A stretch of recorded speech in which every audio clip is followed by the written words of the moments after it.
நான் டாக்டர் தமிழிசை அவர்கள்ட்டே தொடங்குறேன். இன்றைய நிகழ்வில் உங்கள் பார்வை என்ன? தெலுங்கானாவையும் கூட இன்றைக்கு அவையினுடைய தலைவர் சுட்டி காட்டியிருக்கிறார். அங்கெல்லாம் ஆளுநர்களை அழைக்கவே இல்லை, ஆனால் நாங்கள் இதை நடைமுறையை மரபை மதிக்கிறோம், அழைத்திருக்கிறோம், ஆனால் ஆளுநர் அதை வேறு விதமாக கையாண்டிருக்கிறாருங்கிற ஒரு விமர்சனத்தை கூட முன் வச்சிருக்கிறாங்க. உங்கள் பார்வை என்ன டாக்டர் தமிழிசை? அதாவது முதலில் வணக்கம், அனைவருக்கு வணக்கம். ஆளுநர் உரையை நாங்கள் அவர்களுக்கு கொடுத்திருக்கிறோம், வாய்ப்பை கொடுத்திருக்கிறோம் என்பதையே பெருமையாக சொல்லும் அளவிற்கு சபாநாயகர் சொல்கிறார். இன்னொன்று, ஆளுநர் உரையை கொடுத்துவிட்டு வரம்புகளையும் மீறுவது எப்படி சரியாக இருக்கும் என்பதுதான். இதில் எனது பார்வை என்றால், முதலில் ஆளுநருக்கு சில கருத்துக்களை சொல்வதில் தயக்கம் இருந்திருக்கிறது.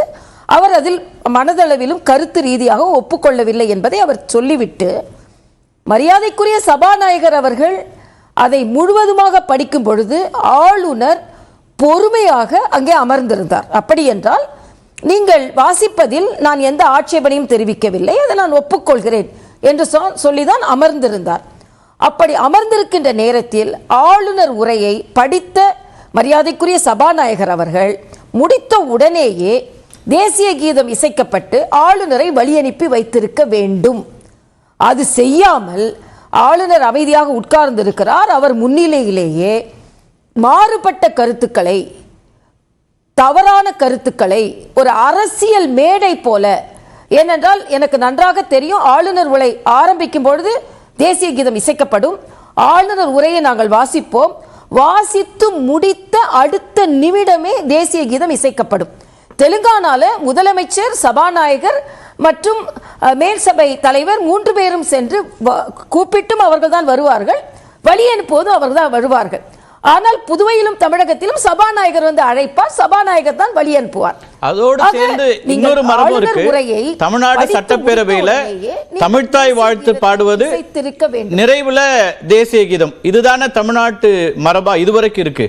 அந்த மரபை நாங்கள் பின்பற்றுகிறோம்னு அரசு அல்லது சபாநாயகர், அவை தலைவர் குறிப்பிடுகிறார். அந்த மரபை மாற்ற வேண்டும் என்று ஆளுநர் குறிப்பிடுவது எந்த விதத்தில் ஏற்புடையதாக இருக்குங்கிற கேள்வியை அவங்க முன்வைக்கிறாங்க.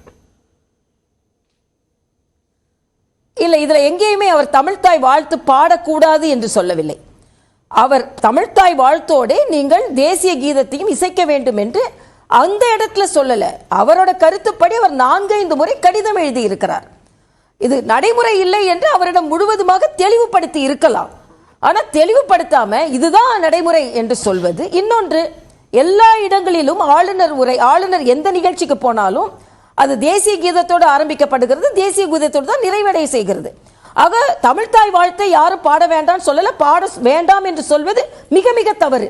ஆனா அவர் சொல்றத மாதிரி தேசிய கீதத்தோடு ஆரம்பிப்பது கவர்னர் புரோட்டோகால், அதை பின்பற்றுவதில் எந்த தவறும் இல்லையே, அதுல என்ன அவ்வளவு கஷ்டம் நான் கேட்கிறேன்.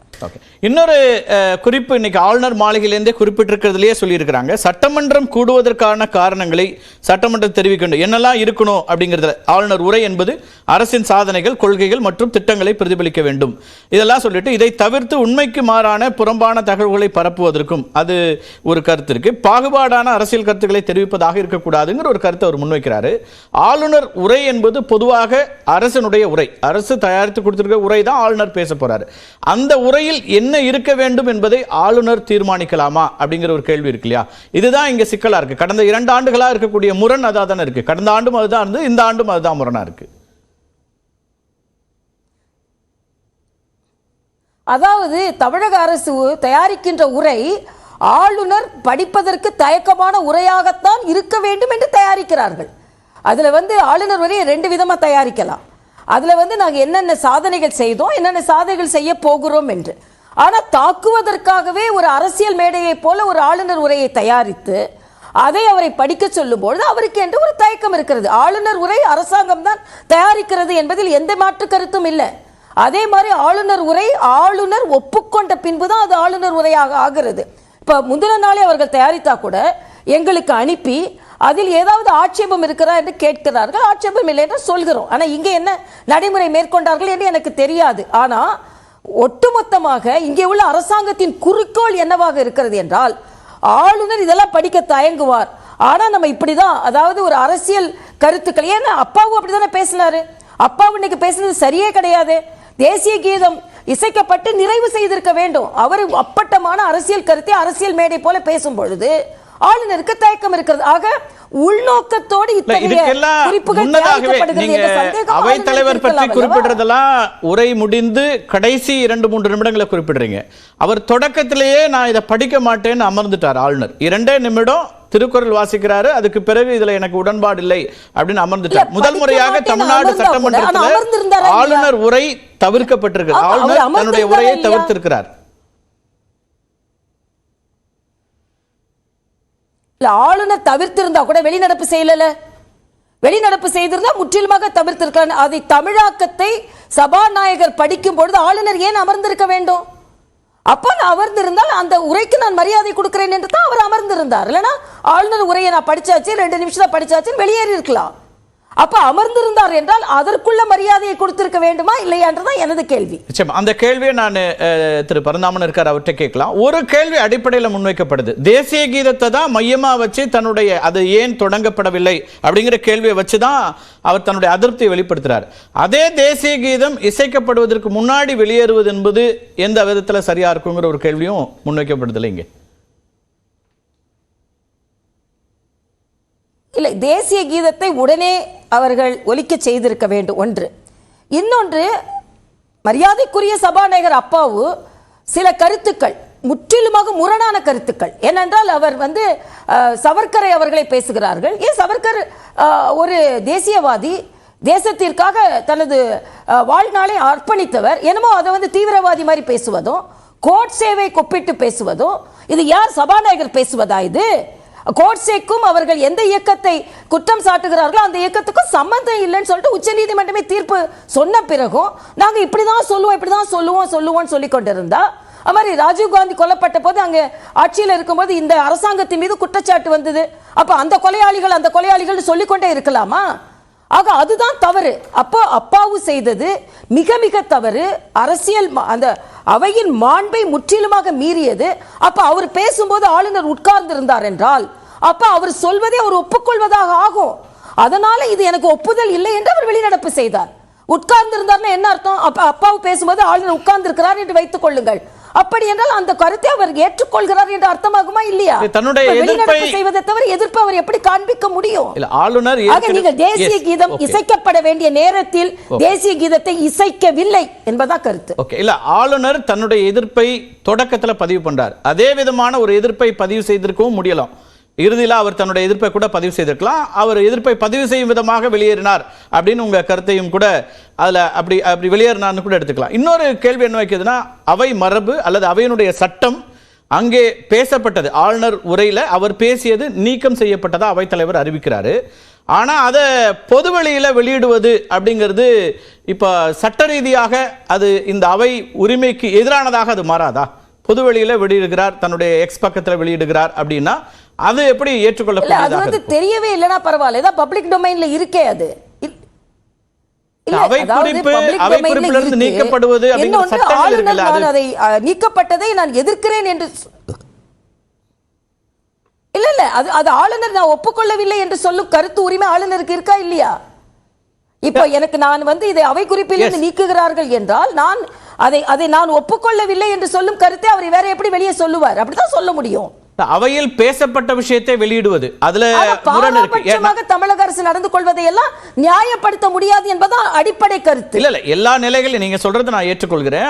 அவர் தன்னுடைய மறுப்பை வெளிப்படுத்துவதற்கான உரிமைகளும் அதுக்கான தேவையும் இருக்கு, வெளிப்படுத்துறார். இன்னைக்கு எதிர்க்கட்சி தலைவராக திமுக இருந்தாலும் அதிமுக இருந்தாலும் அவங்க உரை நீக்கப்படும். அதுக்கு பிறகு பத்திரிகையாளர்கள்ட்ட அவங்க பேசுவாங்க அல்லது செய்தி குறிப்பா சொல்லுவாங்க, இதெல்லாம் நாங்க எதிர்த்தோம் அப்படின்னு சொல்லி. ஆனால் அவையில் நடந்த விஷயங்களை வெளியிட முடியாது, அதுக்கான உரிமை அவர்களுக்கு கிடையாது. அது அவை உரிமை மீறலாகத்தான் மாறும். இப்ப ஆளுநருக்கு அது பொருந்துமா பொருந்தாதாங்கிற ஒரு கேள்வியும் சேர்ந்தே வருது இல்ல?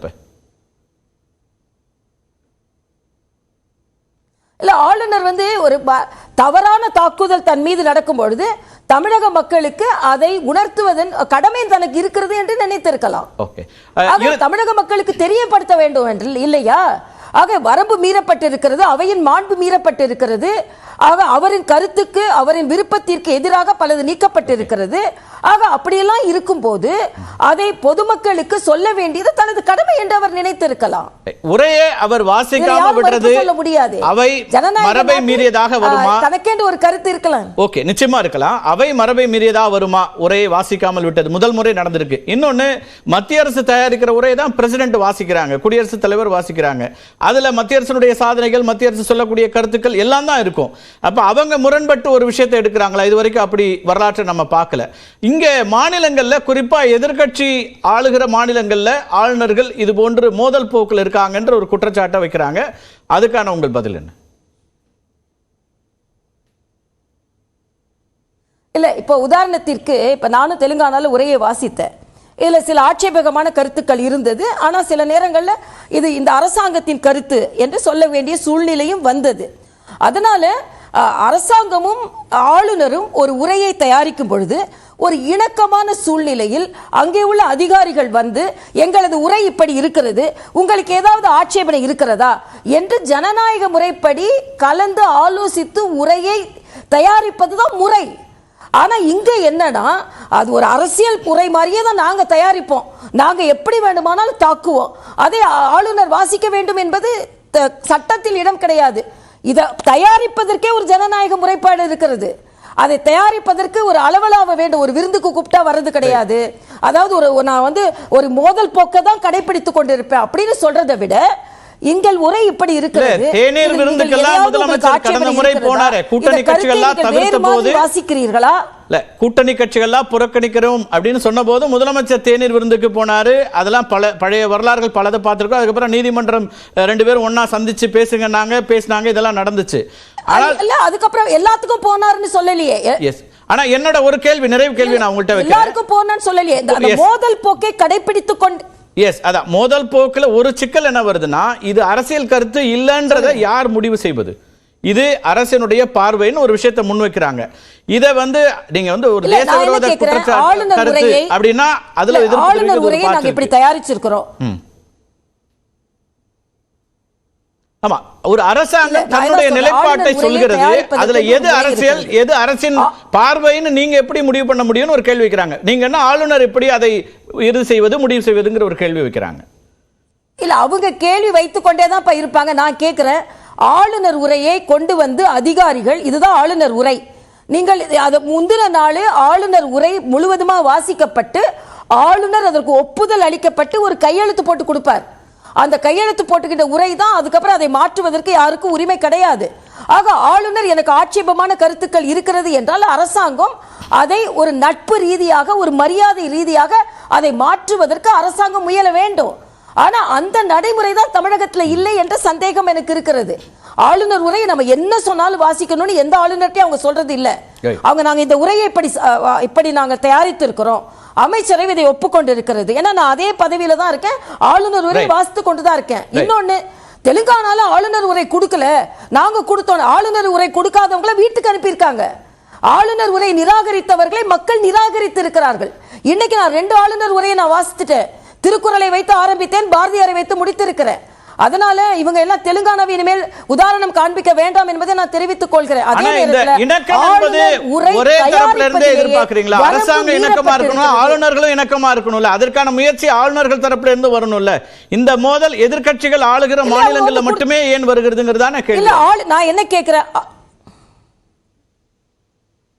இல்ல எதிர்க்கட்சிகள் ஆளுங்க மாநிலத்தில் முதலமைச்சர்கள் ஏன் அப்படி நடந்து கொள்கிறார்கள்? கேரளால கருப்பு கொடி காட்டுறாங்க, கேரளால ஆளுநர் எது சொன்னாலும் ஒப்புக்கொள்வதில்லை. ஆக மோதல் போக்கை கடைபிடிக்க வேண்டும் என்றே முதலமைச்சர்களும் நடந்து கொள்கிறார்கள் என்ற குற்றச்சாட்டை நான் வைக்கிறேன். அப்படிதான் இதற்கு முந்தைய தெலுங்கானா ஆட்சியில் நடந்தது. ஆக அதை மக்கள் ஒப்புக்கொள்ளவில்லை என்பதற்காக தான் அங்க உள்ள தேர்தல் ரிசல்ட்ஸ். மக்களே சொன்னார்கள், உங்களை போன்ற பத்திரிகையாளர்கள், நடுநிலையாளர்கள், மாணவர்கள், மகளிர் அமைப்புகள் எல்லாருமே ஆளுநருக்கு உரை கொடுக்காததை எதிர்த்தார்கள் என்பது மட்டுமல்ல, உயர் நீதிமன்றம் சொல்லி அப்புறம் ஆளுநர் உரையை வாசித்தேன். ஆக ஆளுநர் நாங்களும் வாசித்து கொண்டுதான் அதே இருக்கிறோம். உயர்நீதிமன்றம் ஆளுநர்கள் குறித்து முறையாக பல்வேறு செய்திகளை சொல்லியிருக்கு. தயாரிக்கப்பட்டு ஆளுநரிடம் விவாதிக்கப்பட்டு ஆளுநரின் கருத்துக்கள் ஏற்றுக்கொள்ளப்பட்டதா என்ற ஒரு ஜனநாயக முறைப்படி உரை தயாரிக்கப்பட வேண்டும் என்பதும் எனது கருத்து. அமைச்சரவையினுடைய முடிவை ஏற்றுக்கணும் அப்படின்னு உயர்நீதிமன்றம் உச்சநீதிமன்றம் ஆளுநர்களுக்கு மீண்டும் மீண்டும் சொன்னதையும் பார்த்தோம். ஆளுநர்களுக்கான உரிமை என்ன அப்படிங்கறத உங்க பார்வையை முன் வச்சிருக்கீங்க. உங்க நிறைவு கருத்தா சொல்லணும்னா நீங்க நிறைவு செய்யலாம் டாக்டர் தமிழிசை. எஸ், ஒன்று சொல்றேன். அதாவது நீங்க இப்ப சொன்னீங்க அமைச்சர் கருத்தை ஆளுநர்கள் முழுவதுமாக ஏற்றுக்கொள்ள வேண்டும் என்று.